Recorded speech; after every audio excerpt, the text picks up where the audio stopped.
Good morning. Good morning.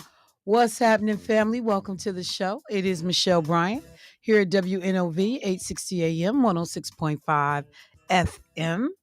Uh Pleasantly surprised that the forecast about the snow we didn't see on this side of the city, the state, but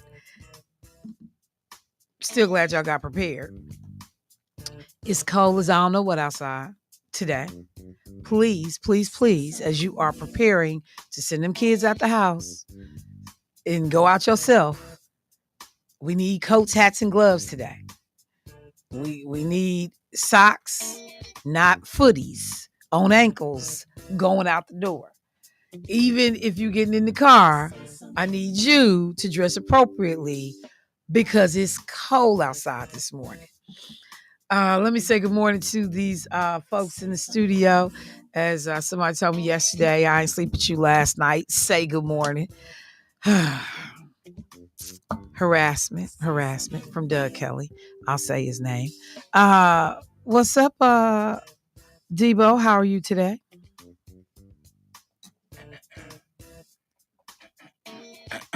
Excuse me. All that. Let me prepare. You can't just for my morning. You can't just say it. You gotta prepare. Well, in actuality, it's cold as hell out there. Can it be cold as hell? My car started.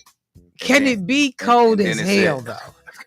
I said, no. I just turned it off and called Uber. Ain't gonna sit there. Did you really? Yes, I did. Yes, I did. No, we're not doing that. So sit there and get yourself together. Carby, what'd you say, Carby? Same thing. Really? Yeah, did a little. It just probably had to shake it off, y'all. It's cold outside. Dude was like, you should have came out here and started me up a few times last night. Yeah, you got keyless startup, right? No, I don't. Oh, okay. Carby, you got keyless startup? No. Oh, okay. Throwing shade, Carver. You catch it? Yeah. Good morning, Alex. Nice. There's always something with this woman, man. I tell you. A simple question. Do you have keyless startup? A simple question. We're not with the times. You know, I'm just saying, people so sensitive. I know people with trappers that got keyless startup on them.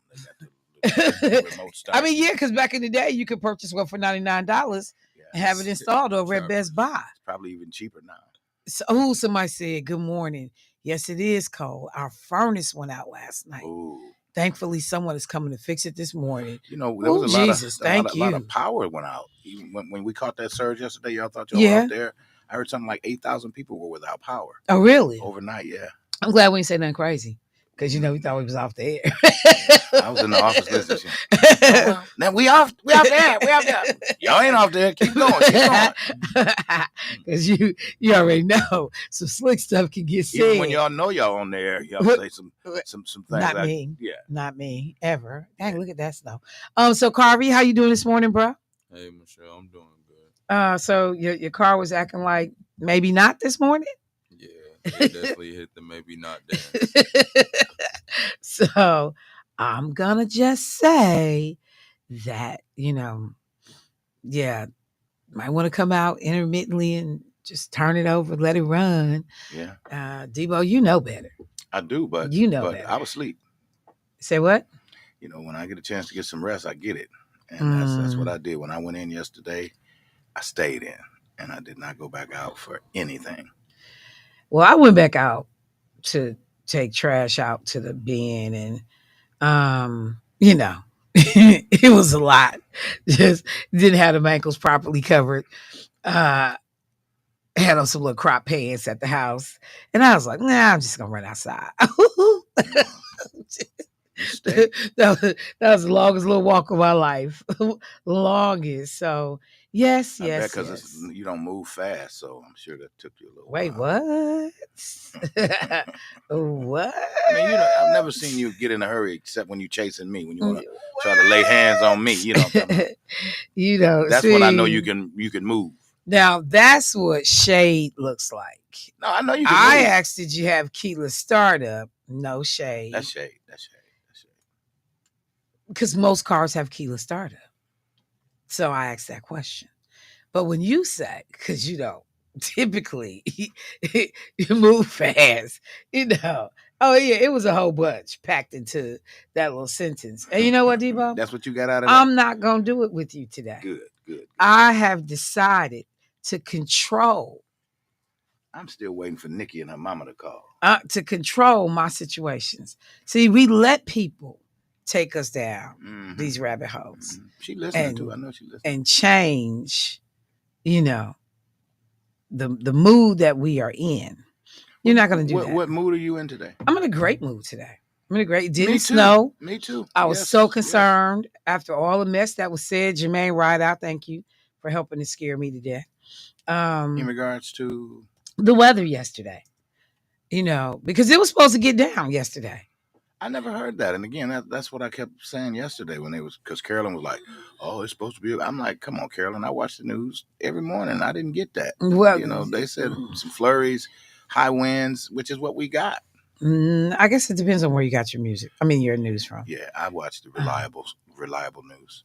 You watch what news is? I watch the reliable news. Channel 12 every morning. Channel 12 every morning. Yeah, Keith and I, we share the same news source.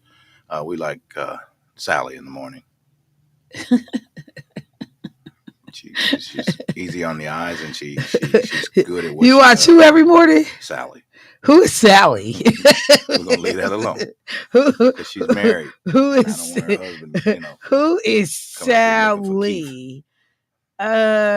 Just we watch Sally. You know what? She's usually spot on, pretty close with her forecast. Oh, okay. Is it her forecast though? Well, let's. Are you talking about what's her last name? I don't know. Well, I mean, if you know her first name is Sally, how do you not know her last name? Right. It might not be Sally. Sally. Oh my God, I can't stand you. Well, y'all know who just like you. The meteorologist. As soon as the sisters come in yesterday, so you Geraldine, Alberta, and Josephine. I'm just you just be out of order. So that's my grandmama name. See that? I was led by the Spirit. I knew that something about you said Josephine. Did you know? Yeah. Were you led by the Spirit? Psychic. Well, okay. I'm gonna just say cool. All right, family. So a number of things are on tap. I got a guest coming in this morning to talk about an article, actually, that is on the front page of the Journal Sentinel, written by one of my favorite people connected to the Journal Sentinel, John Dietrich. The article is actually titled, "Her Son Shot Himself by Accident with Her Gun. Should she be charged with a felony in Wisconsin? It depends." And so we're going to talk about the number of accidental shootings, what gun safety looks like in homes as more people have firearms in their homes out of concern or fear, for safety, for any number of reasons. What is happening when these firearms fall into the wrong hands? So just once somebody says Sally retired, Debo. Sally, she old. Sally Severinsen. Yeah, Sally had come back though. So then, Sally. So much. What is the meteorologist's name in the Maryland? Adeline, do you know who the new meteorologist is? So we can shut him up in the morning. So in any case, we will have that conversation because the disparate impact in where these shootings are occurring and who's being harmed. We gotta have this conversation. So that is going to be in the 8:00 hour. Looking forward to this important conversation. And it was so crazy because yesterday we were talking about school shootings that came up in one of the conversations, I think in the afternoon. And I said, primarily, and I did say primarily, it has been young people that have been responsible, other students, for a lot of these school shootings. And then what happens as soon as I get off the air, I see the news reports that a gunman has gone into a California school in a quiet suburban area, and 2 children are injured. As far as I know, the children have not passed, but these children were in kindergarten, and 2 boys, 1 5 and 1 6 years old, at school, and end up being shot after a gunman appears at their school. The school is called the Feather River Adventist School. Uh, and I think these are Seventh-day Adventists. But the suspect ended up killing himself, was found dead at the scene. Self-inflicted gunshot wound is what they basically are saying. And they haven't identified him yet. Well, I should say this. They have identified him, but they hadn't released his name the last time I checked because of an ongoing FBI investigation. So I don't know what that was about. But earlier in the day, he attended a meeting with the school administrator at the school on campus to explore the possibility of enrolling a family member at the school, is what he reportedly said while he was there.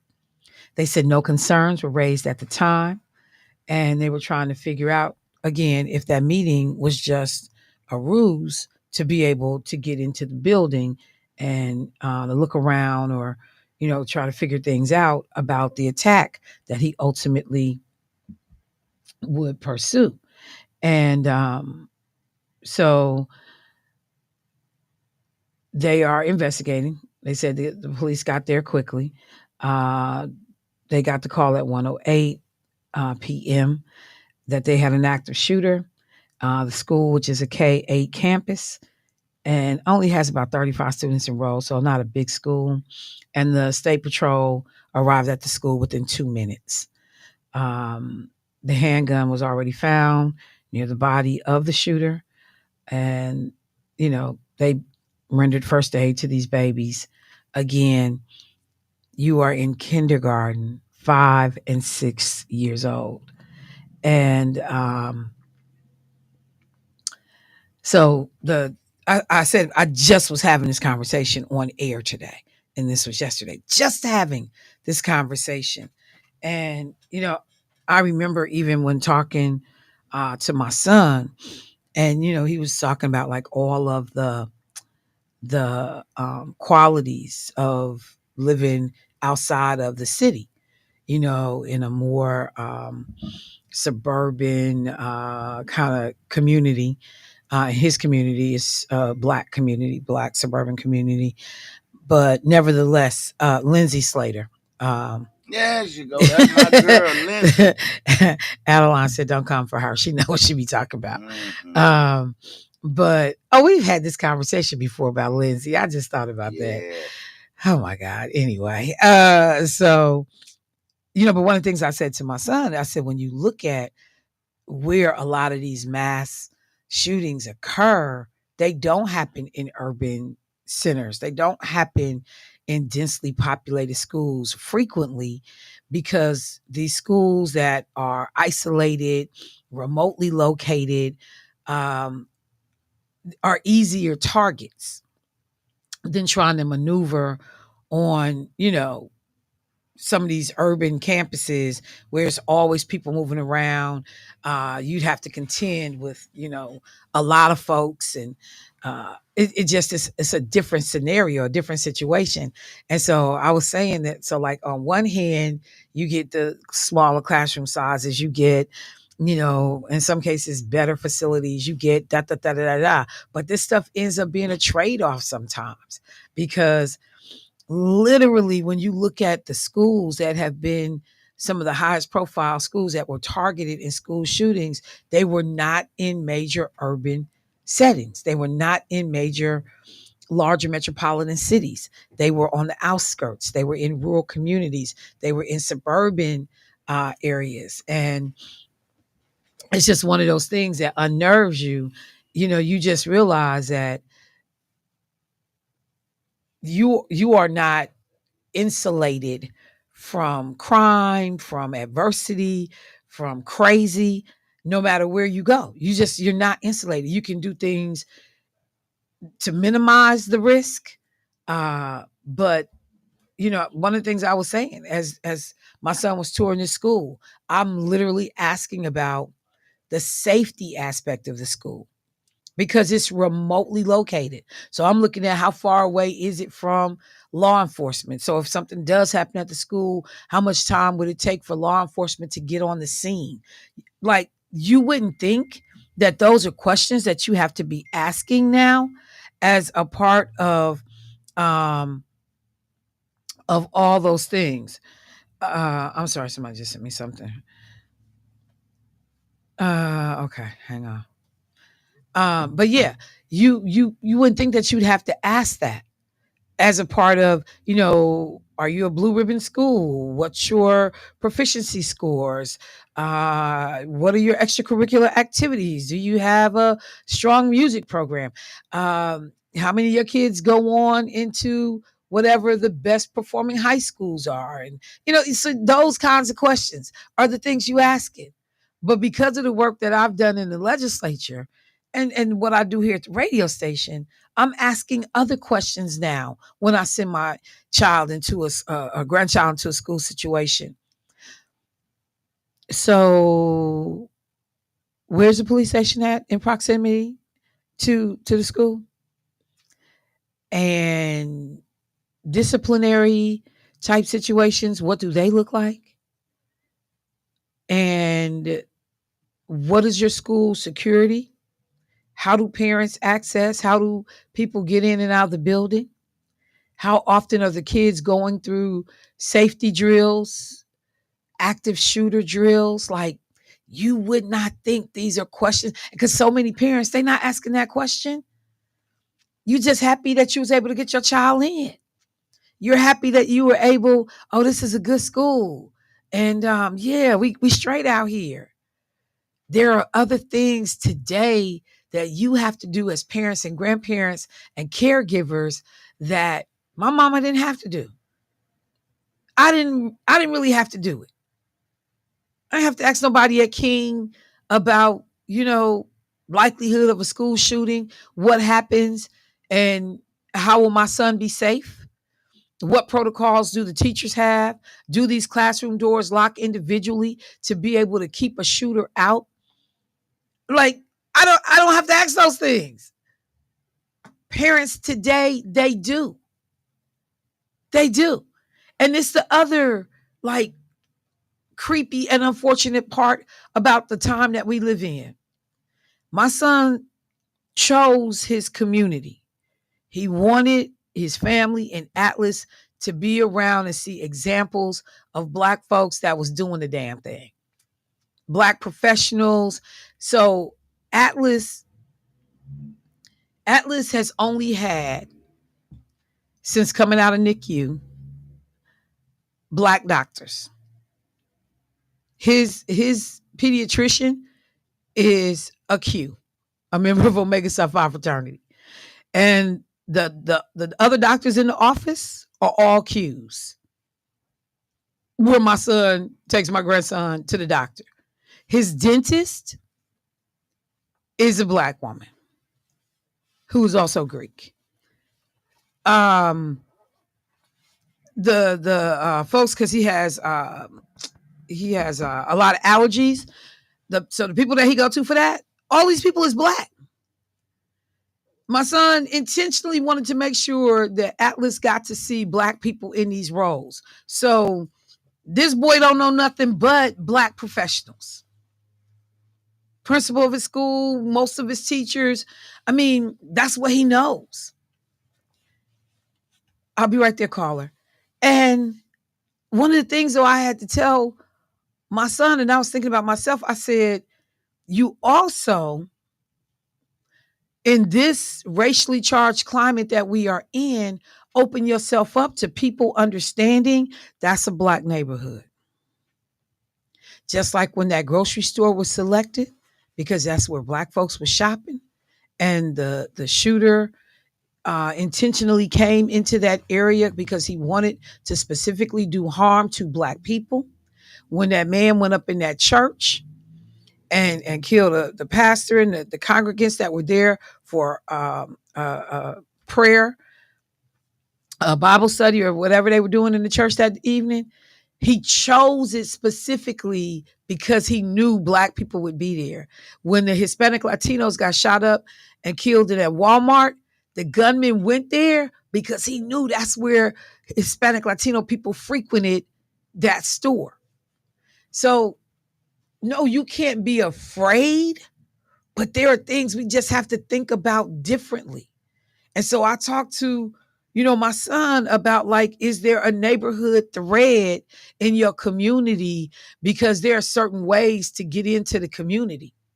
And the people who live in those houses, like, I'm sorry, y'all got a different level of responsibility of paying attention about what's going on in and out of this community. Some of these communities have made sure to become gated.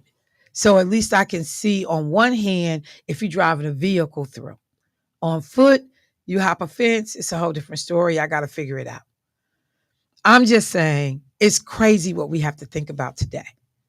Let's go to the phone line real quick before I go to break. Hey, caller, what's happening? Good morning, Michelle. Good morning. I'll make it very brief because it is anyway. But cold out there. Good morning, Michelle. Good morning, Mr. Carpenter. Good morning, Devo. Good morning, Milwaukee. Tyrone W. speaking. Keep your jumper cables in your back seat or your trunk there just in case, because you never know with these temperatures and the wind too. The wind chill factor makes it even colder than what it is. So jumper cables in the trunk. You can't run with them, but I'll let you use them to get going. But you got to give. I ain't leaving.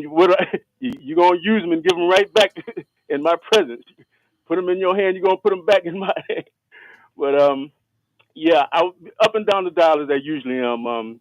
Ran across something I believe. I'm all over the dial, but somewhere between L.A. and San Diego, small little hick town somewhere out there, California.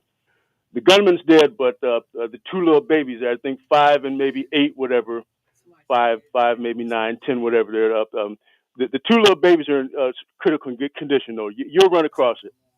But California, somewhere south of L.A., somewhere between L.A. and San Diego, there, south of north of San Diego, north of L.A., small little hick town. But the gunman's dead. Now that you mentioned, not nothing pertaining to your article in particular, but still, once again, here it is close to Christmas and we're going through this again, the sadness of this gunplay. So you'll run across it. California something, I can't give you the name of the town, but I know it's not directly LA and it's in between LA and San Diego though. Small little town. The gunman's dead, but the two babies are trying to, being worked on in the hospital. Yep, I got it, Tyrone. Okay. All right. Thank you, bro. I appreciate you. Okay, be blessed. Love you. Thank you. All right, no problem.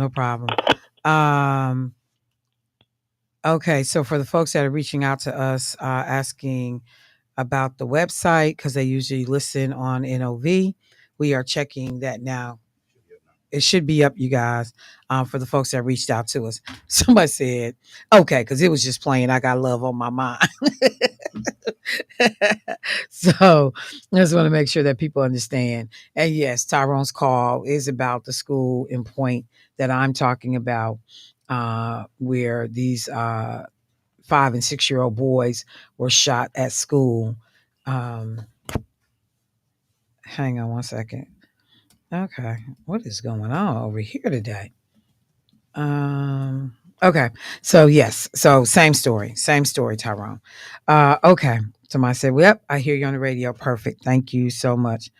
So that's one aspect that I just wanted to mention, because that part was crazy to me.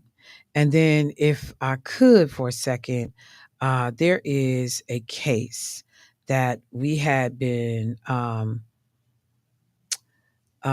looking at some time ago. You might remember this young African-American boy who is now 17, who mistakenly rang the wrong doorbell when he was told by his mom to go pick up his siblings.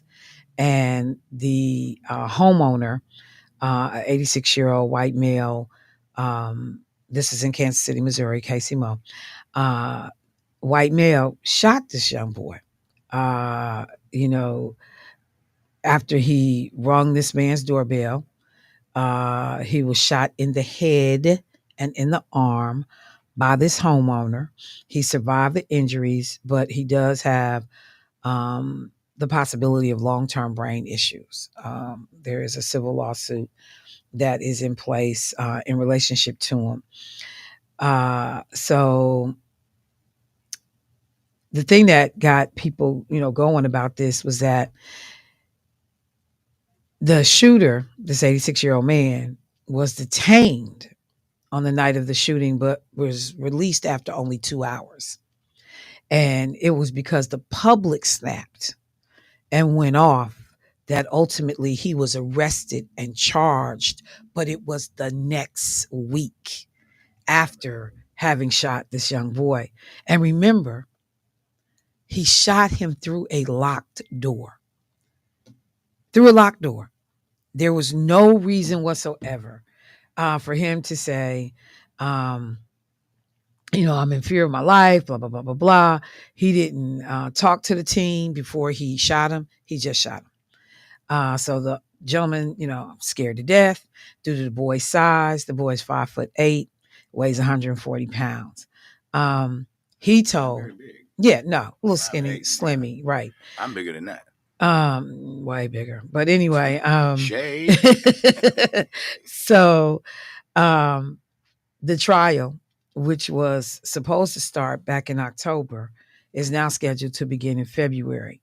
But it just was one of those things that because there had been some issues about like proceeding and moving forward, and we just see these incidences of race that continue to rear their ugly head, and how our children are impacted, and how our community is impacted, quite frankly, as a result of some of these things. So if you're not paying attention to some of this stuff, I encourage you to do that, because we got to have different conversations as well with our children. I can't imagine that family dealing with this and getting that call, but then to understand that you heard what, because the guy said that the boy tried the door handle and he just shot through the door. And he says, I never engaged him, I never talked to him. Did he have a weapon? No. So you thought he was working in your house, but when they went back and they looked at the footage, they found that he's lying. The boy didn't jingle his doorbell. It's just frustrating when you see how some of this stuff plays out. And as we pay attention to the people that are being put in place to run this country, I'm just saying it's only going to get more frustrating, because there is a air of you said white privilege. Okay, I'll roll with that. That's wafting through, places, and getting justice just seems harder and harder. Let me go to a break. I'll be right back.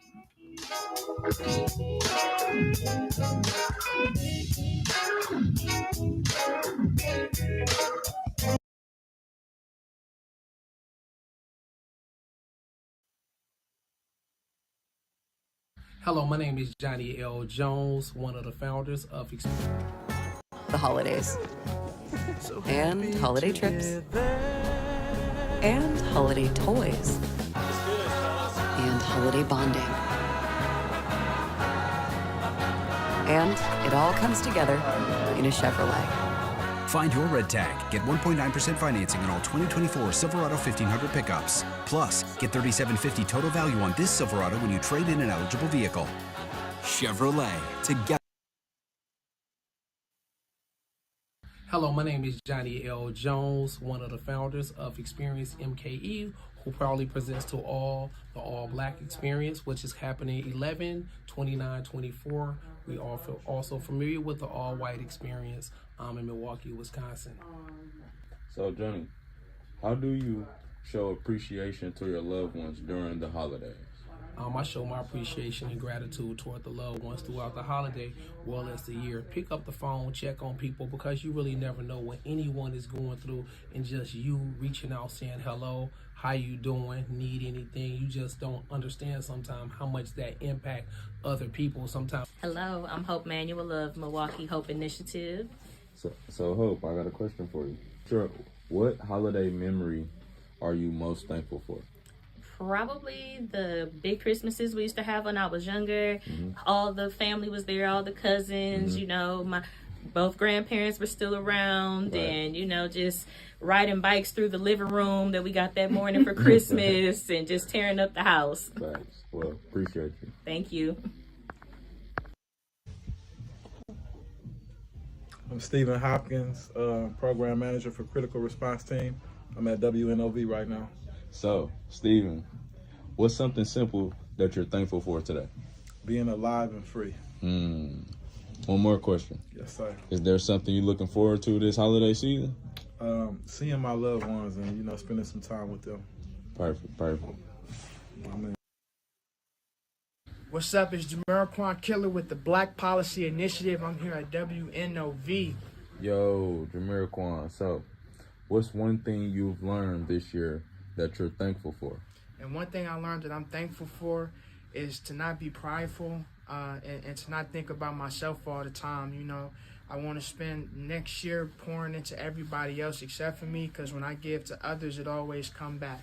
Can you share a time when you share love to someone? Man, every day. You know, I got a lot of people around me that help fuel my fire and help make me better. And I want to keep them around. I want to keep them energized because I need them. And so I try to give it back to them every single chance I get.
Your book, which is fabulous, you were on here for it and we all read it, Get Honest or Die Lying, is a lot about how we need to have meaningful conversations with people we disagree with. That's kind of your MO. And recently you went on Nikki Haley's podcast, who you don't agree with on everything. You agree with her on some things, others you don't.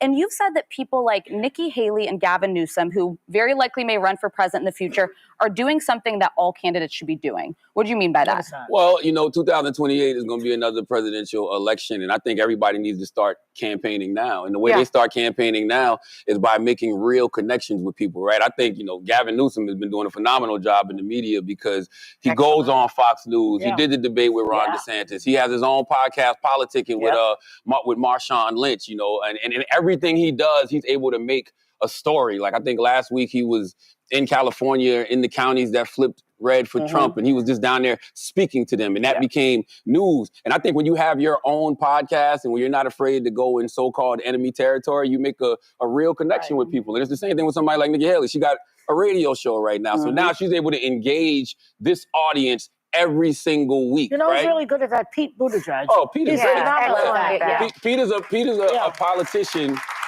who comes to Breakfast Club when he doesn't need us. Yeah. He comes to Breakfast Club just to make a connection with people. He'll be there next week. Actually, he's coming next week. But that's what I mean. Like, people have to start making real connections with folks. Like, we talked about everybody going on the podcast, like Trump going on all the podcasts this election season.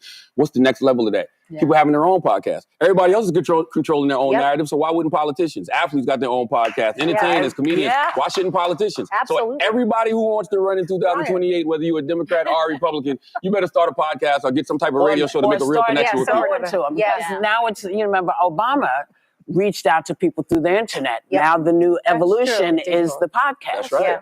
Well, Charlamagne, you were a hot topic for us a few weeks ago after you were on CNN with Anderson Cooper and called out cable news networks for normalizing Trump. Now that Trump has won, you say that you don't think cable news will ever truly cover him honestly again. Why? Not even just cable news, no network. Nobody, because they didn't do it before, so why would they do it now? They're scared to death. He's the president of the United States of America. Have you watched The View? Yeah. Well, let's be honest. Sonny, I saw you have to apologize a couple times last week, so somebody's coming with some notes from downstairs. I'm not apologizing. Okay. I'm making a legal note as an attorney of law. Because you know we have a petty president, our incoming, yes, that is going to be very litigious. Who is litigious, but that doesn't mean that's not a mistake. Check ourselves. What does not normalizing him look like? Does that mean, because oftentimes the dilemma for me is to just not put him anywhere? Is that the no? Like, what is the not normalizing? I think you should just honestly call it how you see it. Like, for example, right? And have legal notes. Yes. Like, when I called Donald Trump a fascist, I wasn't calling him that because of something I heard Democrats say. I was calling him that because of the things that were coming out of his mouth. Yeah. Right? When he was saying things like, he wants to suspend the Constitution or overthrow the results of an election, right? Yeah. So I'm saying that. But now, when you have elected officials also saying that, but then all of a sudden when he's president, that just goes away. Disappears. Like, he was a threat to democracy, but then as soon as he becomes president-elect, Joe Biden's like, welcome back to the White House. Well, we have differences of opinions about this. I don't have a party because none of them make me happy.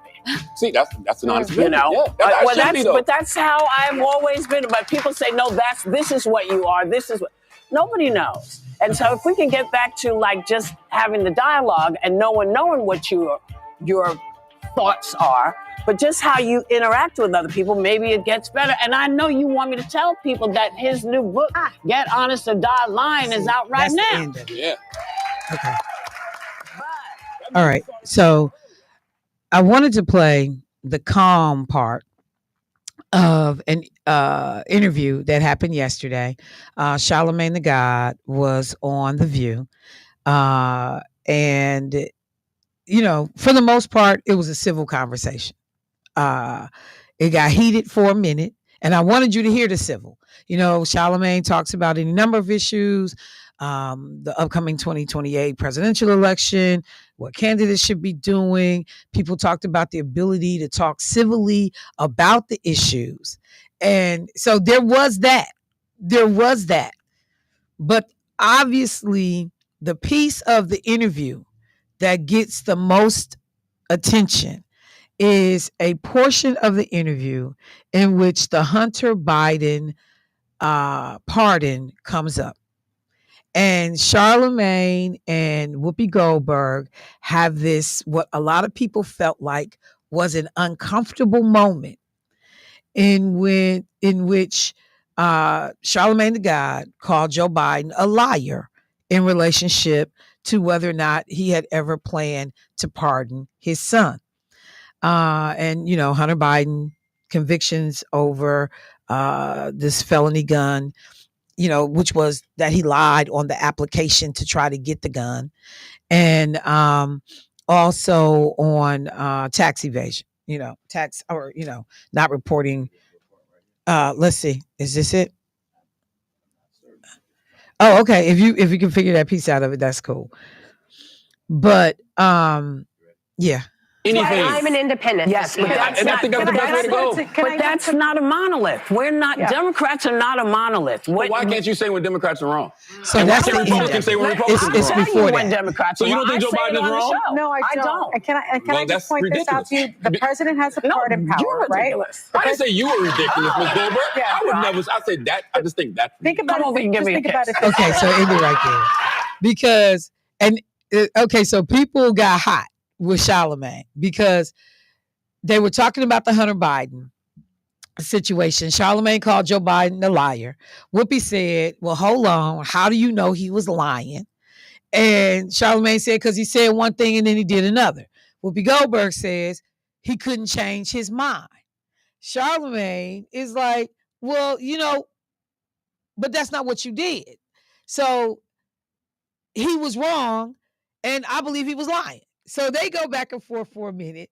And then at that point, and that's a part of the audio that you played, where Charlamagne said, why can't Democrats just admit when Democrats are wrong and Republicans admit when Republicans are wrong?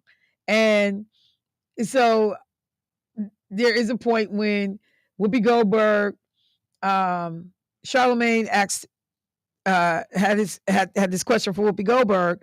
Again, that was it. Why can't you just say when Democrats are wrong, when Republicans are wrong? You don't think Joe Biden is wrong? And Whoopi Goldberg said she didn't. Charlamagne said, that's ridiculous. Whoopi Goldberg said, no, you're ridiculous. And so he literally turns to say, and people got hot with Charlamagne because they thought, hey, bruh, you might have a little show and you doing all of that, but Whoopi Goldberg is a seasoned vet. She's an older, elder in the community. You don't handle her like that. And people got hot with Charlamagne. At least some people did. But you got to watch the whole thing and appreciate the whole moment. Because if you listen closely, Charlamagne says immediately after Whoopi Goldberg says, no, you're ridiculous. He says, I didn't say you were ridiculous, Miss Goldberg. And he said, Miss Goldberg. I would never say that. I just think that's ridiculous.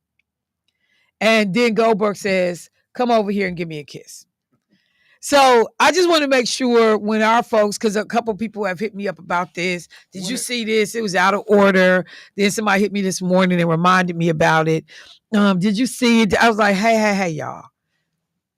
Don't take it out of context. These are people, both political talkers, who disagreed on an issue, but Charlamagne was respectful.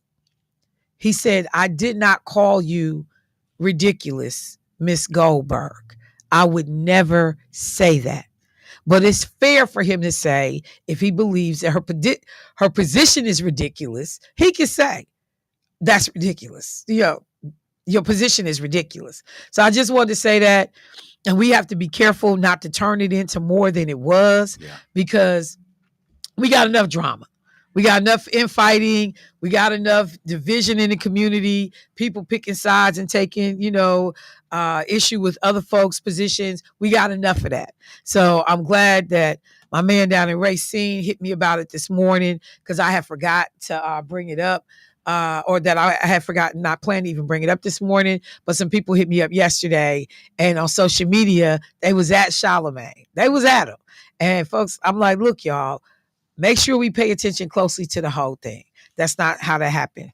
I will say this real quick too, because a number of people hit me up about the Black Party, the all Black experience, and I have yet to have an opportunity to speak to that.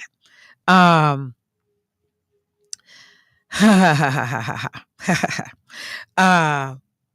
had one of the guys on my afternoon show who was helping to put the all Black experience together. This is something that is rooted in an event and series of events that go back to at least 2010 that I'm aware of. And these parties have been successful and have never had issues. Nothing.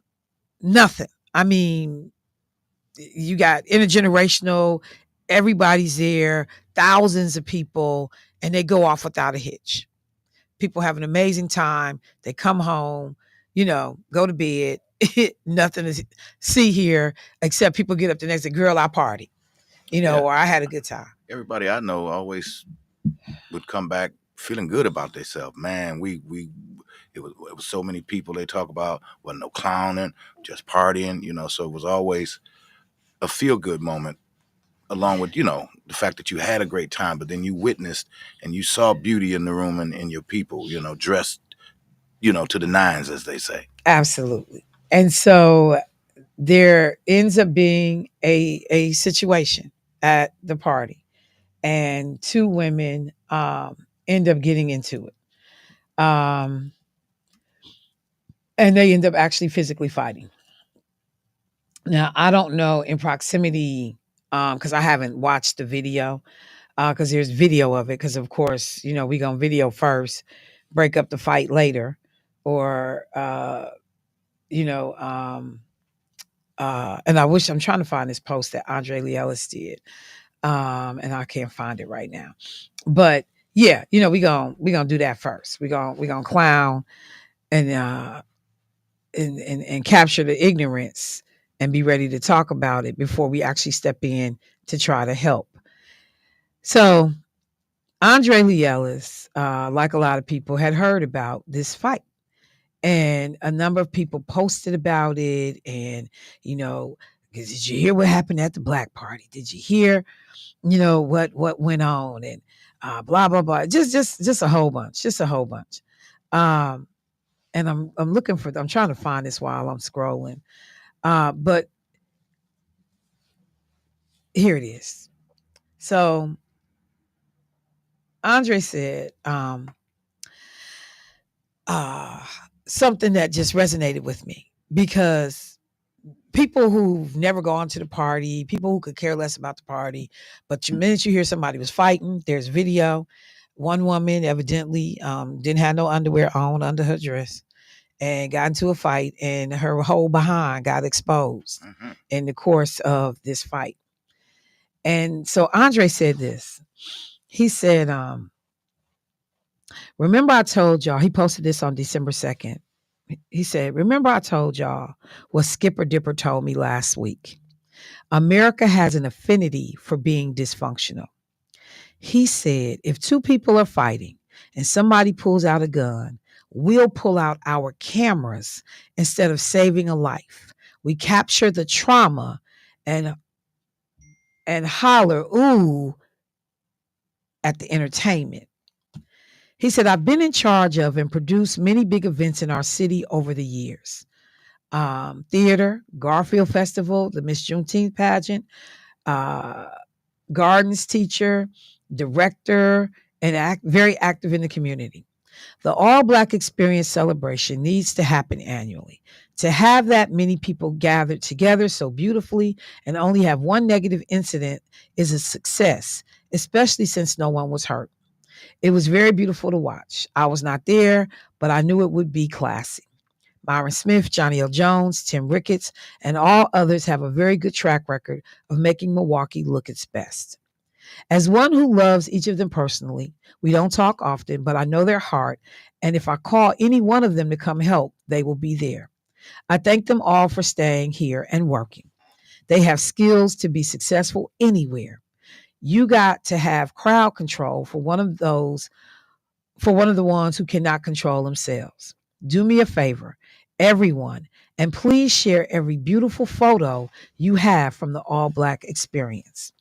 We attack our stuff, but we let Summerfest, State Fair, the Packers games, Bucks games have a pass. There are lots of fights, arrests, and negative incidents at all of these. Quote, don't let a jealous spirit lead you down the wrong path. You will regret it. Stop wishing bad on others. Congratulations, y'all. Pops is so proud of all of you. Go and let nothing stop you. Oh, sons, if you need my help with any of these events coming up, I am good counsel and I love to help. You have never seen videos or pictures shown negatively at any event I am in charge of, 500 black tuxedos included. Who cares about the money? If they don't make money, they can't keep producing. Community, let's accentuate the positive. Look at making other things successful and safe and use the profits mostly to build our community up. We can come up and we don't have to fight each other. Let's fight systems together. Who's going to show up for that? Most importantly, I love you, brothers. All my brothers. Keep up the good work. Just my opinion. Let's stop the negativity. Kellen Classic Abstin, you said it best. Love. And y'all know that's Questlove. You said it best. So, I read that. And I appreciated it because people are so happy to be able to, it was a fight at the black party. Ooh, did you hear about the what happened at the black party? And ooh. And it's just like, y'all, cut it out. Because you know how many people attend that party? Like 2,000 and 3,000 people.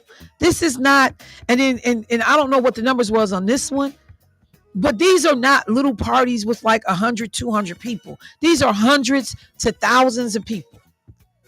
And these people have a stellar record. And they need to be able to put this party on again next year. And so I just want to say how much I value and appreciate Andre Lee Ellis for saying the necessary part out loud. Stop being gleeful when something goes wrong for somebody. Figure out a way to support people that's trying to bring stuff to this community as we are losing activities every day. Losing stuff every day.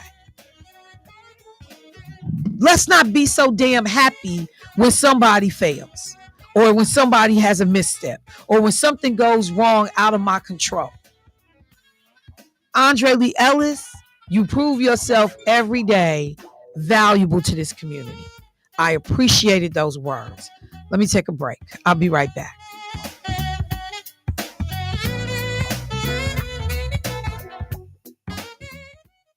Get ready for an explosive deal at Nick Avani's. Buy one item at regular price, get the second one for...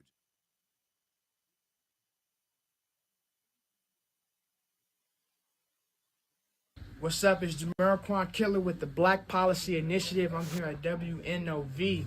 Yo, Jamiroquai. So, what's one thing you've learned this year that you're thankful for?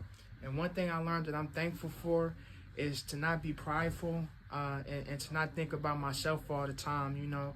I want to spend next year pouring into everybody else except for me, because when I give to others, it always come back. Can you share a time when you share love to someone? Man, every day. I got a lot of people around me that help fuel my fire and help make me better. And I want to keep them around. I want to keep them energized because I need them. And so I try to give it back to them every single chance I get.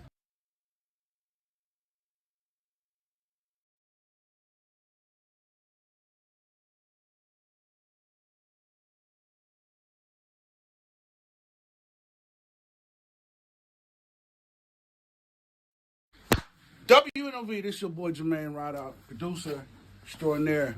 What am I most thankful for? I am thankful for family, my kids, my loved ones, my mom and dad, health and strength to be alive, the staff and management of WNOV. I'm very, very, very grateful for them.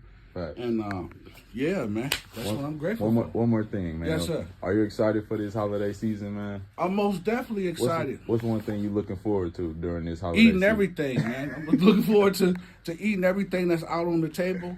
Okay. I'm going to eat everything. Facts. Thank you, man. Indeed. Yeah.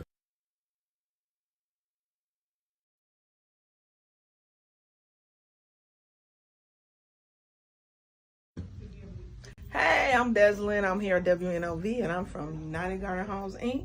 So, Deslyn, I have a question for you. Yes. What holiday memories are you most thankful for? I'm most thankful for the holiday memories of spending time with my family, my mom, my dad, and all of the Smith and Adams family. Hey, that's what I'm thankful for. One more question. Yes. Is there something you looking forward to this holiday season?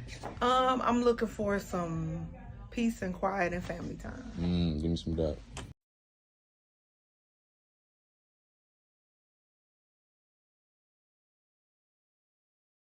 Hello, my name is Johnny L. Jones, one of the founders of Experience MKE, who proudly presents to all the All Black Experience, which is happening 11/29/24. We are also familiar with the All White Experience in Milwaukee, Wisconsin. So, Johnny, how do you show appreciation to your loved ones during the holidays? I show my appreciation and gratitude toward the loved ones throughout the holiday, well as the year. Pick up the phone, check on people, because you really never know what anyone is going through, and just you reaching out saying hello, how you doing, need anything. You just don't understand sometimes how much that impact other people sometimes. Hello, I'm Hope Manuel of Milwaukee Hope Initiative. So Hope, I got a question for you. Sure, what holiday memory are you most thankful for? Probably the big Christmases we used to have when I was younger. All the family was there, all the cousins, you know, my both grandparents were still around, and you know, just riding bikes through the living room that we got that morning for Christmas and just tearing up the house. Thanks. Well, appreciate you. Thank you.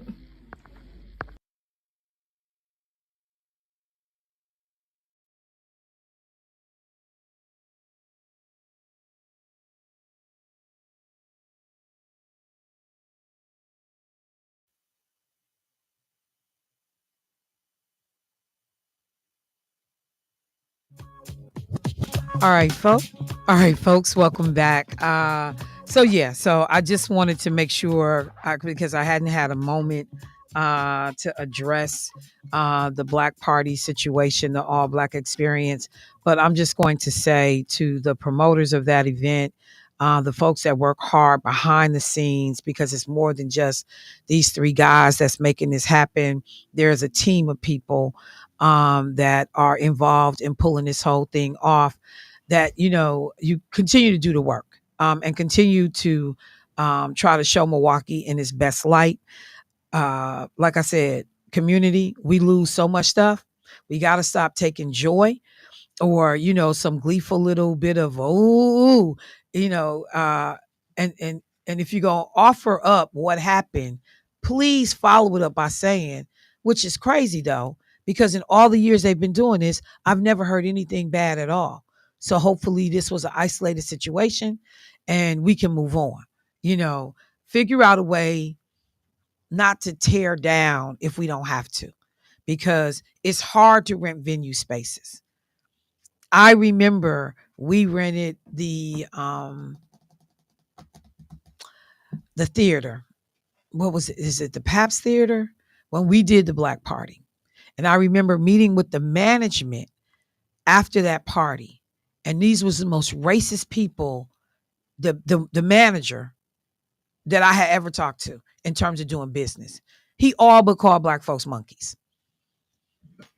He was so scared that it was that many Black people in a spot. It was crazy. And I sat there with Mark Wade in this meeting seething, because just the idea of Black people coming together in these numbers and convening was scary to people. We had a party at Discovery World, and an amazing event. That was the all white affair. And literally, I watched people get antsy because they saw too many Black people coming into an event. And, oh, we got to call a fire department. No, you don't. Because I'm standing right here with a clicker. I can tell you exactly how many people have gone in and how many people have come out. There is not a single incident or thing to be worried about. We got to be careful how we handle and how we talk about our events, because then we give other people ammunition to keep us out. So I'm going to move on. I talked about when I first opened up the show this morning that I was expecting a guest who has arrived. And he is one of those people, you're glad to see him coming because you know you're going to get a lot of information. But sometimes you're sad to see him coming because you're going to get information. And the information frequently are things that are of concern, that way too often disproportionately impact communities of color. And, you know, things that we don't always have on our radar. And when you realize it, then it becomes the angst about how do you deal with it? What do you do? And so while John, you're a cutie, you're handsome. I love seeing you walk through the door. I'm telling you, the things that you investigate as a reporter with the Milwaukee Journal Sentinel, it leaves literally the hairs on the back of my neck standing generally after our conversations. I don't think this one is going to be any different, but it's necessary and it's needed. And you always flag it for me. and make sure our listeners, as soon as these stories drop, you are in the studio. Like, we got to be first on the list or up in the top 5 places that you go when you start talking about the work that you've done. So first of all, let me just say good morning and welcome to the show. Good morning, Michelle. Thanks for having me. And you're my first text. You were the first text when I knew we're a go for today. These conversations are so critical, and I let people know, kind of gave them a preview, at least topic wise, what we were talking about today. But I'd like to go ahead and just turn it over to you, because when I read the article, and we talk about, while the numbers are not huge numbers, they're significant enough that we got to pay attention to accidental shootings in homes, folks that bring firearms into their environments for safety purposes most often, and how these guns end up in the hand of children or accidents end up happening, and how people are treated, quite frankly, in the justice system as you work through these situations. So first of all, what puts this story or this subject matter on your radar? Well, so I appreciate that. I've been, for a couple of years now, I've been working on a project that I did through Marquette University through the O'Brien Fellowship in Public Service Journalism. And what I was trying to write about and do, and I started last year, was writing about gun deaths in a different way. So last year we published an article that really showed the full extent of gun deaths across the state of Wisconsin, and showed in suicides that it's not just hitting Milwaukee. It is hitting Milwaukee, but it's hitting other counties in a really significant way. This year, I turned my attention to unintentional or accidental shootings. These are the shootings exactly the way you described, where people are keeping firearms in their home and they're being accessed by children. These stories have been in the headlines, not only in Milwaukee, but across the country. And it's important to talk about the numbers because they are not huge numbers. They're actually probably a lot lower than a lot of people think. And yet they are extremely tragic and also highly preventable. And so I said, was there something new that we could say about this, not only in Milwaukee, but across the state of Wisconsin? And so as we go into this, I think it's just really important to understand that when I say the numbers are not as high as people might think, I'm not diminishing them at all. It's really important to understand that these, especially because the victims are often children under the age of 5. And so that's just, it's so difficult to even say that and comprehend that. I mean, and but it's one of those things, and I appreciate you, doing the extra work to stress that, look, I'm not minimizing what's happening. We just got to understand it in the totality of gun deaths and, and how these numbers add up. But even with that being said, and there will be people that will say 1 is too many. And anything that we can do to prevent a loss of life. And when you put out a number like a lot of these are children under 5, that just becomes even more alarming. So you got to figure out where to start. So how do you start this investigation? Where do you go to begin to pull your numbers and to do the work? Well, so it is a tricky thing to pull because the accidental or unintended gunshot deaths are not, they are tracked by the state, but they are hard to sort of get down to some of the details and what happens in the end. Just in terms of broad numbers, accidental or unintended gun deaths are 1% of the total of all gun deaths. That includes adults and children. Nationwide and in Wisconsin. It's 1%. However, when you drill down to look at children, that'd be under the age of 18, so 1 through 17 or 0 through 17, they're 5%. So right there, it starts to tick up. Still not the majority, but 5%. And as you get younger, the percentage goes up.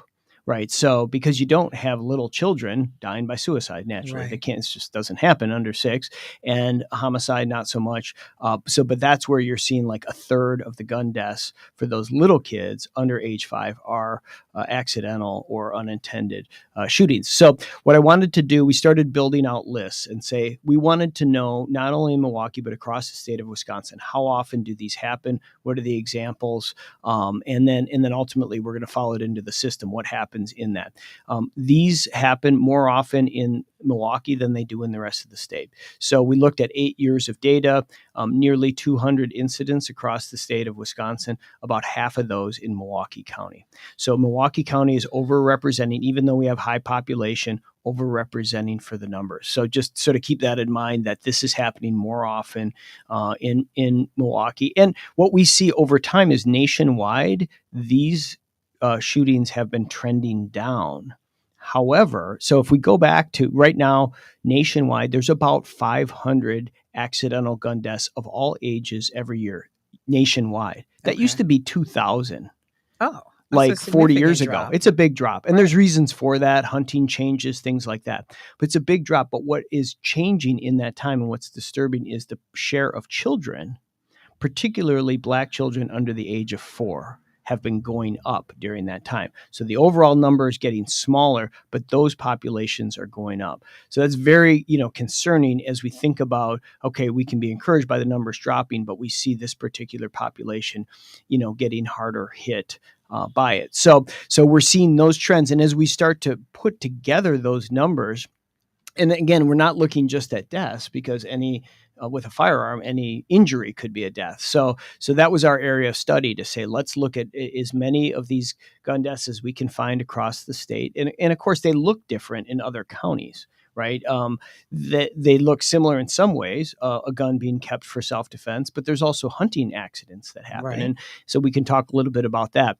The big thing that came to me as I started to look and I got the cases, and then I saw like when they went into the court system, for the most part, as I found, these cases are charged. The big difference that I found is in Milwaukee County, it is much more likely that this conduct, whether the child dies or not, is charged as a felony. Overwhelmingly since 2017, those cases, we're talking about like 54 cases in that time, 52 felonies. 2 misdemeanors. So overwhelmingly in that case. Outstate, there are felonies charged for this conduct. There is. But you're more likely to be charged with a misdemeanor outstate. In other words, counties outside of Milwaukee. So a couple of things before I get to the charging aspect of it. Were you able to identify anything that you could possibly reason for the uptick in the Black community with these children, as why our numbers would be going up while the rest of the country, the rest of the state, those numbers were trending downward? Did anything show up by your through your investigation? Well, it doesn't show up in the numbers, but in terms of the trending of, and we don't really have good gun data that correlates with race and age and things like that. Those are all off surveys. Okay. So, and I think there's some good, and it was supported under some of the interviews that I did, is that Black gun ownership has risen, and also the concerns about crime. About general crime in the neighborhood. I heard that a lot. I also heard a lot, because a lot of the people who are charged, we'll talk about that they're most often related to the victim, and they're most often mom or dad. Mm-hmm. And that's across the board. And I heard from a number of women concerned about domestic violence abusers in their background, and also concern about police response, the perception real or perceived that that the police are not going to be here and it's going to be down to me to defend. The other piece of this, though, to keep in mind is storage is huge. So I think the thing that gets that when the public health officials and law enforcement look at it, this is a solvable problem, because if a firearm is being kept for self-defense, again, because of a neighborhood issue, because of a batterer in the background and so forth, that gun can be accessible to the owner quickly, but inaccessible to everyone else. Right. That's a solvable problem. When I saw in these cases, the guns were available, were not secured, and were loaded. And so loaded, available, and maybe hidden, like I've hidden and my child can't find it, but it does get found, or really not. And those are the two things. Either they were hidden or they were like out in the open. And there's a spectrum of cases here. Some that are very aggravated where, say, somebody who's selling drugs leaves a gun on a coffee table and a child gets it. That's one thing. Another is, and I write about this case, is a mother who had a life-threatening situation and had a gun hidden under her mattress, and her 3-year-old got it. So we have a spectrum of cases. But back to your question, why the numbers are going up, those are some of the things that I've heard. So if I can, and I'm going to probably just skip around a little bit in the course of this conversation, but when you look at the differences in charging decisions, and I don't know if you had an opportunity then to follow up, and I saw some of the prosecutors, or at least one that I noted in the article. But do you bring this up in any of the conversations and ask the question about why possibly the differences in charging decisions? Yeah, you're referring to Deputy District Attorney Matthew Torbenson. Yes. So he's who actually Rufus King grad, here from the Sherman Park community. Sherman Park, He's a resident. He is, and and in talking to him, he so he's high up in the office. Right. He's in the top, I think, 5 or 6 in the office. So he's a deputy. So he oversees all the child abuse cases, and this is part of his caseload. So when children these are all the really, really hard cases that we hear about. And not that the others aren't, but particularly with children. And so I spoke with him he and I have been. I came back to Milwaukee about 20 years ago, and Matt's been a prosecutor in Milwaukee about 20 years. So we've kind of tracked the same time. And what he said is he came into the office as a young prosecutor working with these kinds of cases, and it occurred to him that this kind of conduct needs to be handled more seriously than what we're seeing, i.e. a felony. So actually state law was changed in 2017 at Matt's aid. He helped rewrite the law, and it allowed because there is a state law for this conduct. It specifically says this conduct is a misdemeanor. It passed in 1991, and he, because of his experience with these cases, said this is felony behavior. Now, what he's seeking in this case, the reason a big part of this is that it's serious, could result in death. You have victims that are wholly innocent, children. Very importantly, though, he wants a felony conviction to take away the right to own a firearm, because a conviction takes away that right. And so the strategy is very deliberate in this case, and he's not surprised at all by the numbers and that they're overwhelmingly. But my frustration, and I would love to have a conversation with him, because I understand that we're going to come at this through different lenses. But my frustration is, the felony puts you in a position not to be able to own that firearm. But the felony also, because a lot of these kids, if they survive, they will stay with these parents. So the felony also puts you in a position to be denied housing. It puts you in a position to be denied employment. It puts you in a position to be denied some of the things that you need to do to be able to function as a parent and take care of this child going forward in the future. So yes, is there a way to impart the seriousness of what's happening? Because, you can do damage and destroy your family on either end. And I know as a prosecutor, people somewhere in the back of their mind, they got to understand the long-term impact of hanging that F around somebody's neck. I mean, it changes everything for you. Your ability to advance sometimes in education, your ability to get good paying jobs, your ability to live in great neighborhoods where you don't have to worry about crime outside your door, because, landlords, I'm not renting to you with a felony conviction and for a firearm. Like, that's that was the struggle for me in reading some of the commentary, is that I want people to get the severity of what just happened. I'm not trying to ruin your life, though, so that because again, these children most likely are going to stay with those parents. If everybody looks at it and says, we don't believe, though, that the intent was to harm this child. So after all penalties, fines, jail time, whatever happens, most of these parents have the ability to get these kids back. And there are other children in the home. Mm-hmm. So even if I lost that child, I come back out, I still have these other children to take care of. So that was one of my frustrations.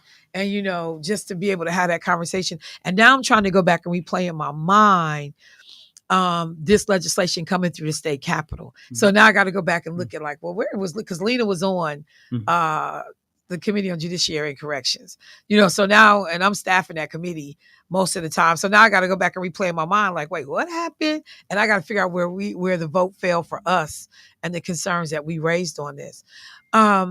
Okay. So, we take it seriously. We take it as a felony. So are these people going to jail? Are they, what's happening? So in all your points, what we tried to do, what my editor, Greg Borowski, and Daphne Chen, the investigations editor of the Journal Sentinel, we really tried to present this in a way exactly what you're talking about. To really, if readers read this and feel conflicted, then we are successful. Okay. Because we really we really want to change perspectives and say, okay, I'm with them. Okay, that makes sense. Hold on a second. Now I'm with, and so we feel like we want people to grapple with this. I did a reporter's notebook with this too. And that's what it really was. Tell people what a reporter's notebook is like a first person reflection on, the process and the reporting. Okay. I've not done many of these in my career. And they're really helpful, I think, for readers to kind of understand behind, we're human beings and we're grappling with this issue. And I went all the way back to, 1992 when I was an intern at the Milwaukee Sentinel, and I covered one of these cases at that time.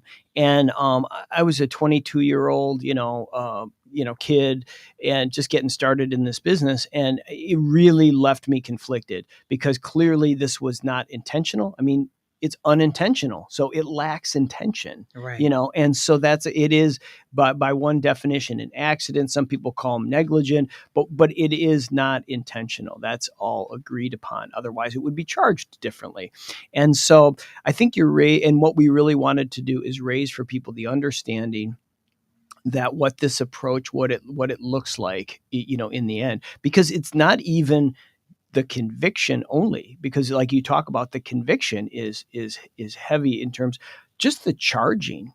I talked to a number of mothers who were affected immediately by the charge, because as soon as that pops up on CCAP, if you're in healthcare or education, you're suspended without pay. And so many Black women in particular, these are the areas that they work in. Right. Human services, childcare, some type of caregiving, situation. And so, you got a flag like this going on. It immediately puts your employment at risk. That's right. Yeah. And it could be something, long term. I wrote the piece starts off with the story of Brianna Givens. And I'll just tell you quickly her story. What happened in that case is she bought a firearm after an incident happened. She was riding with her cousin somewhere. And this is back in 2020. She thought they were going to the grocery store. He had other plans. They ended up going, he said, I just need to go stop and get my cell phone. And it turned into there was a grudge or a disrespect thing or whatever. And it turned out to be this shootout that happened. She had no idea this was happening when she rolled into this thing. And she ran from the car and she was held at gunpoint. Right, they said a gun to her head or something like that. That's right. And she was kidnapped briefly in the car. She jumped out of a moving vehicle and so forth. Ultimately, nobody was charged in that case. Her cousin was, but nobody was charged in that. And identification was not solid enough. The authorities tell me. And so nobody was charged. And so she has 3 young children.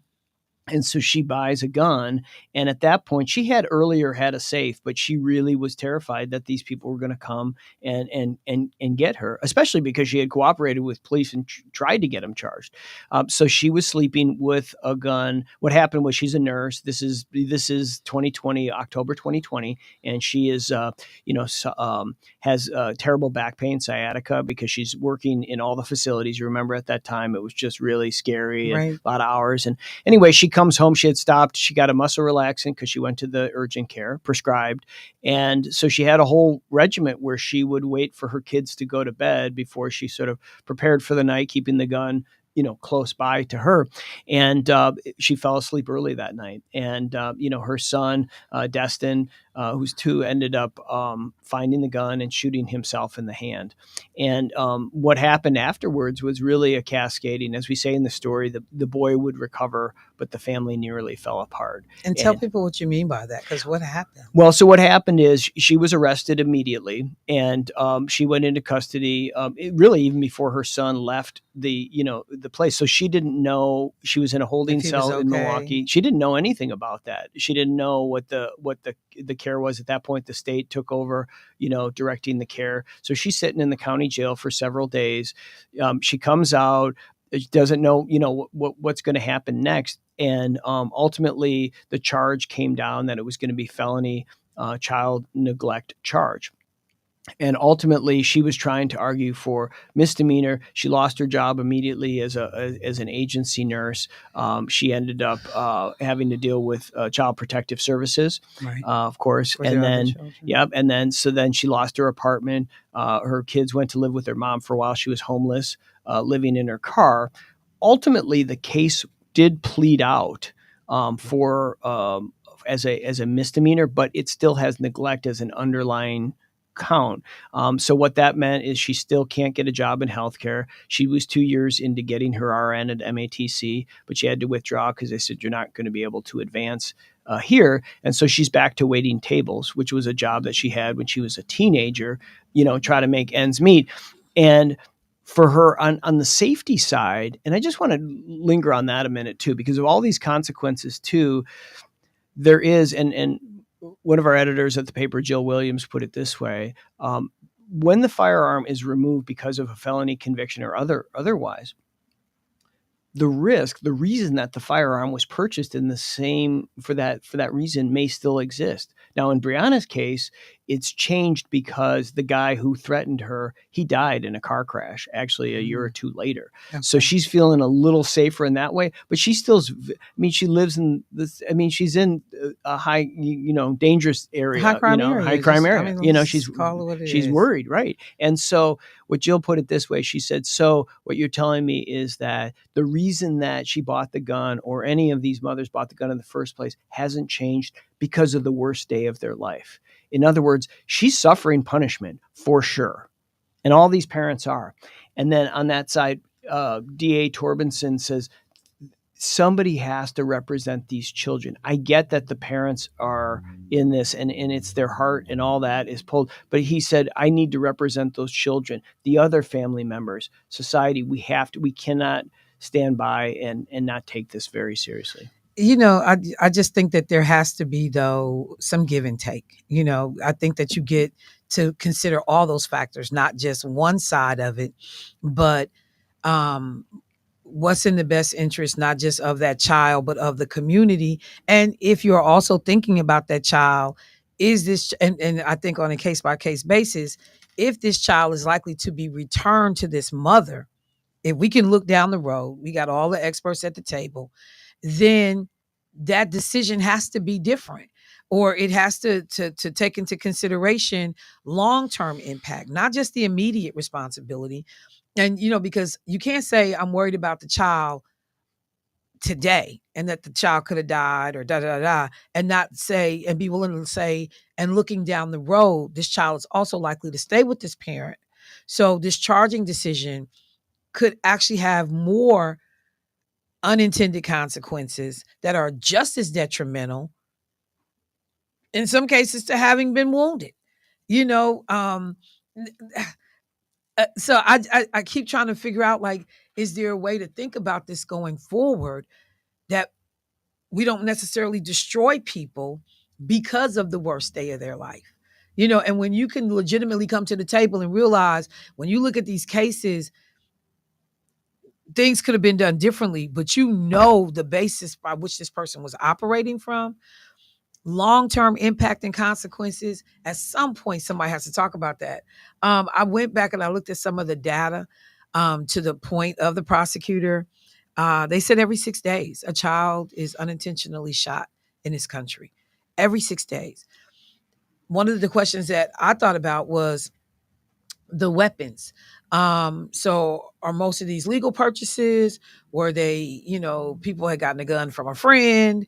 Does that factor into my charging decisions? So did that come up at all as a part of the look into this? Yeah. So the circumstances around this are considered. And I think it's important to understand that in talking to DH Torbenson, he not every case is charged. We don't know all the details of what didn't happen, right? So it's one of these deals but during this period of time, we found about 24 cases that aren't charged. And there's different reasons why that might be. I mean, if the child's older and suicide might have been an issue, DA Torbenson is said, I'm not going to charge those cases.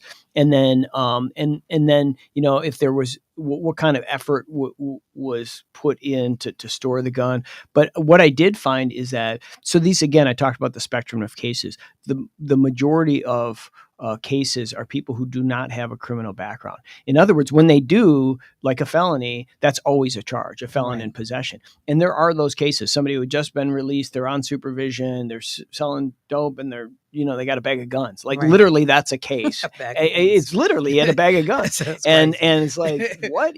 And so there's those very aggravated cases. And we hear about those cases. And I was talking to a researcher from Harvard and Northeastern, and he said, I was under the impression that those were the kind of cases. The heartland, and those are part of the caseload across the country in Milwaukee, but the heartland of the cases are actually parents who are legal to own a gun.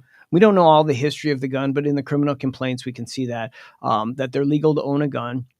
Because they don't have, and you asked about the sentences later, because they don't have a record, what this usually looks like in the end, a felony conviction or not, is usually this is not long prison terms. In fact, a number of them are no time at all. It's probation sentences in the end, with a requirement to take a parenting class, a firearm safety class, maybe community service, that sort of thing. And what they're doing in that case is leveraging those and the parents I talked to, they're not, number one, they're not saying we don't think something should happen in the system. Right. We're saying that this should be thoughtful. We're not even saying that, the women I talked to, we're not even saying that we think that these requirements were off base. The firearm safety class was helpful. The parenting class, it was super helpful. Like kids don't come with instructions, and so we'll take some good instruction here. It was the felony. It was the felony and the charge, even if it pled out at a misdemeanor, and the effect. And so I think one of the questions is there a way to bring about some of what is being acknowledged as accountability and helpful things without laying that on somebody and all the effects that come with the felony? Yeah, like I said, it just was heartbreaking. And you identified a number of other cases, gave examples. So when you walk away, and I'm gonna just say this too, and we get the luck of the draw because we get this particular prosecutor in Milwaukee who has this view of the whole thing, but the optics of it all, that you understand that in communities outside of Milwaukee that this is being handled differently. And you also, like I would love to sit down and talk to the prosecuting attorney and be like, hey, I get it, fam, I do. But you got all these other prosecutors around you that are figuring out another way to handle this. You the odd duck out. And you don't understand the racial disparity that this looks like and creates, in the strategy and the approach. And is everybody else in this outlying areas wrong about the way they view this, or the incidents of the occurrences are so numerous that it's just sickening at this point. And so I got to do something to send a stronger message. But the optics of it look crazy too, because Milwaukee and people in Milwaukee, we frequently feel like we get handled differently than everybody else. And if the circumstances are the exact same between me and a parent in Waukesha, but the only thing that's different is the prosecutor, but the circumstances were the exact same, I can get treated very differently depending on where I am. But if the law is applied equally, then how is it that because I understand the built-in discretion that's provided to people, obviously. But if we do a side-by-side comparison and all factors are equal, but just the luck of the draw because of the location of my occurrence can have a very different outcome for me. I think that that's worth paying attention to. And again, given all the racial crap that we face as Black folks in it was so frustrating. And I'm saying this as a person who's a former social worker. So it's my job. I'm going in dealing with this kind of stuff. I'm saying this as somebody who did residential care. I had children there, right up the street, Santa Amelia Lakeside.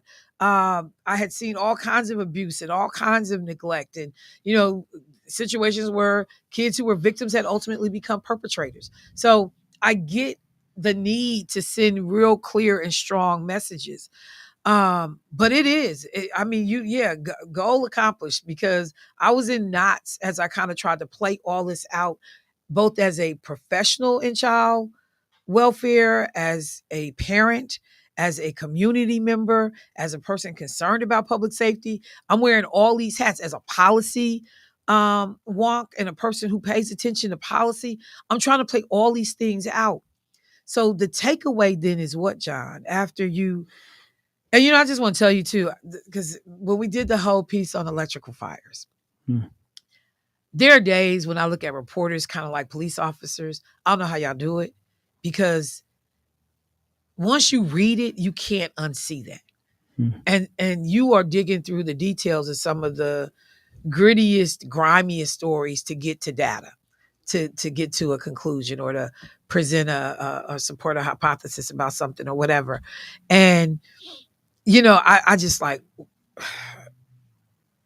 I can't imagine what it's like to have to process all this.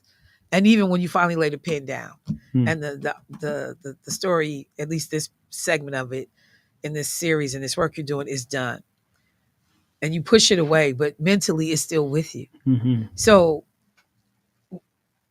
what's the outcome, or like what's the end game here in relationship to this issue? Is it your job just to put it out there for everybody to think about it, and then the community, policymakers, leaders, parents, folks figure it out? Do you give recommendations? I mean, what do you do as a result of this investigation? Well, I appreciate all that. It does weigh heavily, and so I appreciate you saying that. And it's and just back on the electrical story, I will say that sometimes it comes years later, but we had a piece just a couple of weeks ago about Jim Gaillard from Ezekiel Hope, and Jim is passionate and doing amazing things. So this is 3.5 years after our investigation into the disproportionate risk of electrical fires and renters in 53206. And Jim, through the help of local foundations, has stepped into a program where he's training young men, mostly in the city, many who have felonies, to become electricians. And in the process, they're fixing dangerous electrical stuff. So couldn't have seen that coming. And here we are. So we stay on these things, and we know that what we think might be a solution, or it may take some time. So we're, and I'm not going anywhere. So like, this is my community, and I'm going to, just committed to it. I feel like this is missional work. As far as like, what comes, and the optics is, so you look, I think one of the justifications would be that, hey, Milwaukee has more of these. So it just does justify a harder approach. And because there could be another investigation, and I know other reporters around the country have written about like these should be taken more seriously. So we're not really saying like here's what to do. We're observing. We're sort of the canary in the mine. Say like here's what's going on. So you understand it's not easy, right? Just to say okay, so we're stipulating to that. It's complicated, and here's the thing, though, is that there is a way out of these woods. This is not the idea of keeping a firearm available but not accessible. Those are not mutually exclusive. Right. And I'll tell you that one of the most powerful parts of this project was me meeting some gun trainers from Milwaukee, Jair Vance, Theron Rogers. I met them over at Prince Hall, back in June of 2003. And they were, because they do the gun safety. They do gun safety, and they do primarily, people maybe have seen their GPS is their company. Not here to do an ad for them. It's just that's what they do. But they train a lot of people in the city, actually, and primarily black women. those are their those You are their know, one of students. the things though, I remember folks talking about the frustration, and not speaking to this company, just in general, people talk about going through the CCW classes, and that they often felt like they came out of it like they really didn't understand how to handle a gun in terms of like people talk to you about storage and those kinds of things, but so many people walked away like, no, there were things that were missing in a lot of these trainings. Yep.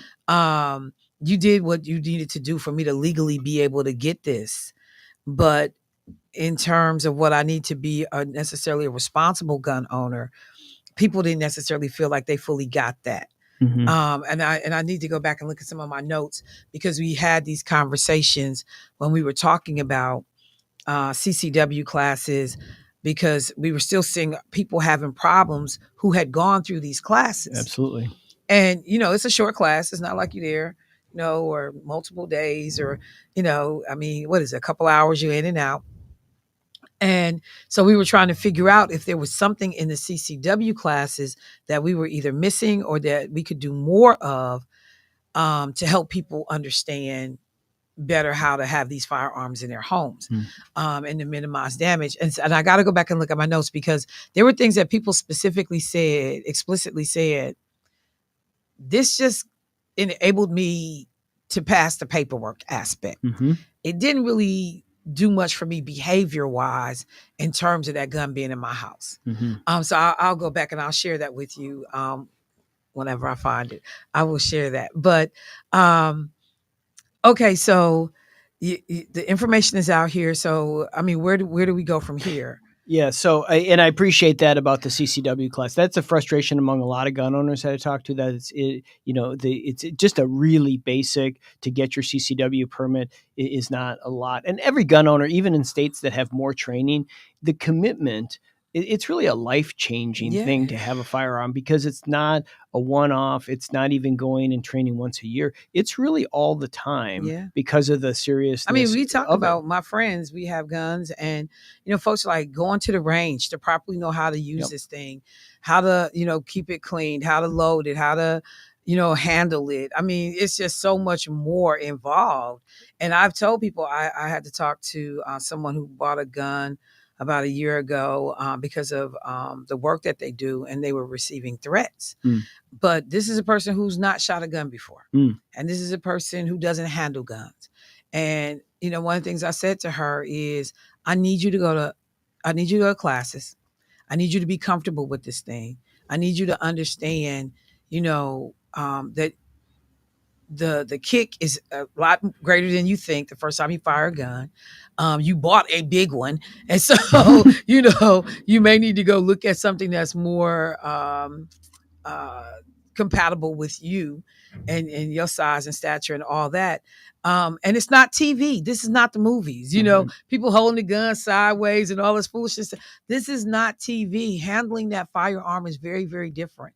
And so that's one of the things that I say to a lot of women that I know that get firearms is, this has to be lifestyle.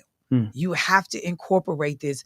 Going to the range, you're not going like you're going to a nail appointment, but you ought to be in there quarterly, just making sure you handling, you still, know what to do. Because people even talked about, like, I remember my son when he was talking to me about getting a firearm, and he said, Mom, there are guns you can get to stop a threat, and there's guns you can get to eliminate a threat, and you need to think about what it is, because you got to live with the aftermath of whatever happens with these guns as well.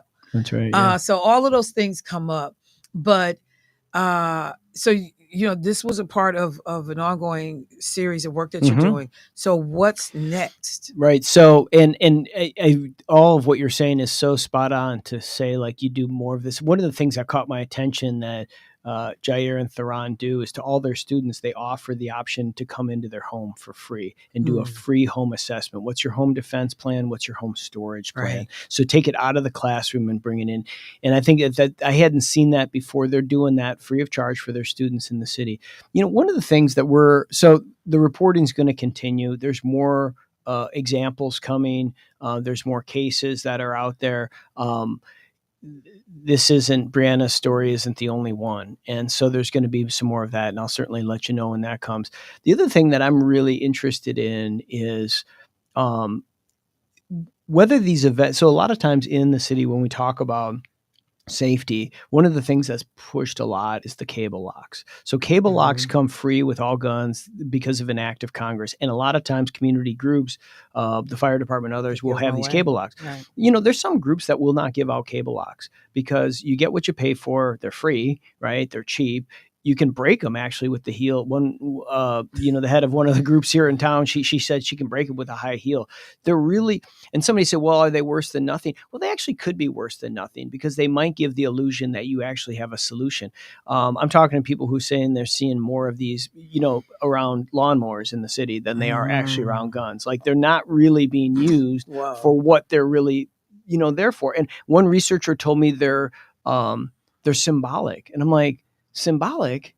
That's not what I'm hearing from people. This is actually being pushed to people in a real solution. As a solution. So right. I think the idea is like one of the questions that we had is, would there be real traction around coming up with a safe? There's biometric safes, there's code safes or whatever. These are going to be starting right around, $100 price point. Because that's what I was going to say is cost. Yeah. They cost prohibitive in some They cases. They could be. But again, when you look, they are for some people for sure. But when you look at those options, and I should say Brianna Givens now says that absolutely everyone should have a safe first. And before you, I'll just give this a little PSA. Before you go buy a gun, go take a class because that will help inform what kind of firearm you should get. That's one of the recommendations that have been given. But I just wonder if there isn't an opportunity to have an event. This is an idea, maybe in the city. Not maybe in the city, but maybe in the first quarter-ish of the year where we really talk about storage in a pragmatic way. Gun owners talking to gun owners about what is your risk, why, and how are you doing this? And I bring this up in a way that I don't have anything, planned. But as I talk to people, there's a lot of interest in a pragmatic way to say, can we talk? This isn't advocating anybody buy a gun or get rid of a gun. We're stipulating to the fact that somebody owns a gun, and we're trying to step into that way and not say something like, well, the safest house is the house with no gun, or keep your gun unloaded and separated from the ammunition and locked. That is the Department of Justice state. That's a recommendation. Right. And Jair gave that recommendation at Prince Hall, and his students all laughed. Because that's not where I'm living. Right now. That's not where I'm living. And the fact that, because depending on proximity and what kind of time I'm working with, my grandfather used to always say one in the chamber. I mean, he believed in that. And, but also, when you talk about taking a class beforehand, and as I'm getting older, more and more people are getting away from this, but Debo might even be able, because he's a little bit younger than me, but I'm surprised you didn't say much. Look at that. We're growth here. We're doing so much better. We have company. That's what it was. I was going to say it. But, people that I grew up with firearms in my house, on the kitchen table. My grandfather kept a 45 on the kitchen table. There was a shotgun in the corner. And so there are a number of people that will tell you, that the way they think about these firearms, that they thought it was enough to just tell us you better not touch it. And we all were supposed to. And I had to later, much later, as an adult, admit to my, I didn't admit because they didn't know about it. So I now I'm grown and it's over and y'all can't do nothing to me. And I told him, I said, I actually shot at my brother with that gun and barely missed him. And my grandfather and my mother were both sitting there like, you did what? I was like, yeah, I did. And I got up because we were at his home and I moved this picture. The bullet in the hole is still in the wall. Wow. This is at your grandfather's house? Yeah. Wow. Yeah. Because again, I grew up, down south and visited when I was living in New York and coming home, but the guns were around and we were all, and parents felt a degree of security because they had told their kids, don't touch it. I'm a responsible kid. I've never been in trouble a day in my life. But my brother irritated me so much that day. I knew the gun was sitting right there. And I said, if you don't stop. And he just kept on. And I picked that gun up. I shot that gun. My brother had ran by. It grazed his ear. He said he felt all of it on his ear. And we looked at the wall and was like, oh, we all thought about it. And there was a picture, because my grandfather didn't decorate. We put stuff up. We just shifted the picture. And so later, years later, when we were just kind of talking and reminiscing and running down memory lane, I said, yeah, this is something I didn't continue in my house. Guns had to be in a lockbox. That we couldn't do this. And my mother was like, well, you guys never. And I got up and I moved the picture in everybody's mouth. My brother just sat there. He was like, yeah, this is that really happened. So getting people to also think about, like you said, storage and culturally, because that's why I appreciated the Ron's them classes, because there's a cultural component to this as well, in training and education. And I don't know that people always appreciate that. Well, that's a really good point. One of the things that Theron and Jair raise is that in the community in Milwaukee, there's not as much, the messaging is put the guns down. And they're like, the guns are here and people aren't putting them down. And there is an education that's happening. It's happening at the gas station. It's happening on video games and TV. It's happening. It's just, which education do you want to have happen? And what their point was, if you look outstate with hunting culture and so forth, firearms awareness and safety and practices are starting much earlier. And so, they're stepping into this conversation about firearms in the Black community in Milwaukee and say, we have to just, stipulate they're here. We have to step into this education thing because it is happening. Because we're told to put them down. And I know legislation we did not that long ago in Madison where we were putting firearms in 6-year-olds' hands, as long as you're quote unquote hunting, and you're getting gun education. So there are 8 and 9-year-old kids who know more about how to properly handle firearms than adult Black people in the community who've not had this experience. John, these conversations are always informative, gut-wrenching, riveting, disturbing, needed. They're all those things. Thank you for the work, and thank you for putting us at the top of the list as you go out to now break down for the community and broader public about your findings and what you've done. We grow from it every time, and hopefully we take action that saves us, whether we're talking about an electrical problem in our home, or in this case, how we store and deter access to firearms. So thank you so much. Thanks for having me, Michelle. It's just a real honor, and I'm just really I'm just humbled by being able to come here and talk to you about this, and you're just going to remain at the top of my list. You'll be the first to know about the next one. It's appreciated. And I also just want to let the community know, because I appreciate it when you came in, you referenced Keon right away.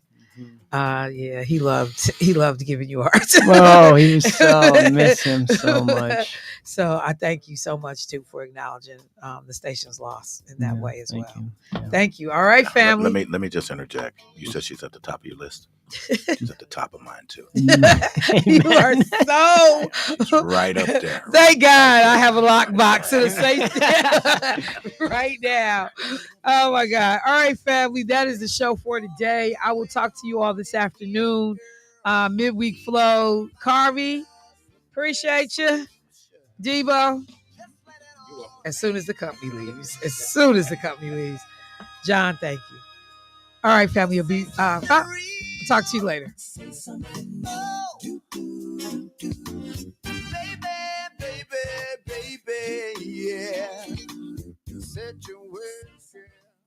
Looking for a career path with a great salary plus healthcare and retirement benefits?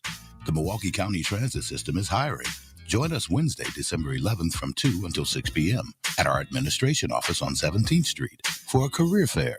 Attend the fair to learn more about our open positions for bus operators, safety officers, mechanics, fuelers, and detailers. Staff will be on hand to answer questions about the positions and assist in filling out applications. Take your career to the next level at MCTS. Visit ridemcts.com/careers. Friday, December 6th, is the much-anticipated, must-attend event of the season. The National Executives Network's first Friday Business Mixer and the National Association of Black Journalists Milwaukee Holiday Party, 5:30 to 8:30 at Element, 618 North Water. Join TV personalities, news anchors, entrepreneurs, and DJ Reggie Smooth as Butter Brown for an unforgettable night. Bring a gift card or toy for a family in need for free admission. That's right. Give back and party with Milwaukee's finest this first Friday, December 6th at Element. It's the holiday party you don't want to miss. See you at First Friday at Element, 618 North Water, 5:30 to 8:30 p.m. This holiday season, the Salvation Army needs your help. Our bell ringers are working hard, and our services depend on generous donations like yours. Every dollar donated helps us provide meals, shelter, and emergency support to families in crisis, not just at Christmas, but all year long. From immediate needs to long-term care, your donations can create lasting change in our communities. Join us in making a difference. Volunteer as a bell ringer or donate today. Visit samilwaukee.org to learn how you can help.